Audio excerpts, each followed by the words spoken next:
देण्याचा निर्णय राज्य सरकारने घेतला तर तुम्ही अजित पवारांचं नाव द्या अशी मागणी केली, पण तिकडे भाजपचेच आमदार त्या नावाला विरोध करतायत. पुण्यश्लोक अहिल्यादेवी होळकर यांचंच नाव त्या महाविद्यालयाला असावं अशी मागणी होती. नाही, मला ती काही माहिती नाही, पण मला असं वाटतं की मी या शहरात काम करतो.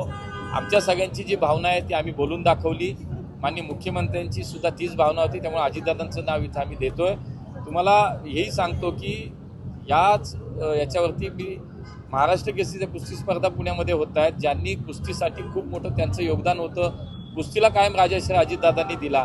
त्यामुळे यंदाची महाराष्ट्राची मानाची होणारी कुस्ती स्पर्धेला सुद्धा त्या ठिकाणी अजितदादा क्रीडानगरी म्हणून आम्ही नाव दिलं. शेवटी बघा, अजितदादा हे असे व्यक्तिमत्व होतं, त्यांचं समाजातल्या प्रत्येक क्षेत्राशी त्यांचा संबंध होता, प्रत्येक क्षेत्राला त्यांचा स्पर्श होता, त्यांच्याबद्दल त्यांना आपुलकी होती. त्यामुळे क्रीडा क्षेत्र असेल, सांस्कृतिक असेल, विकासाच्या संदर्भात त्यांची एक विजन होती.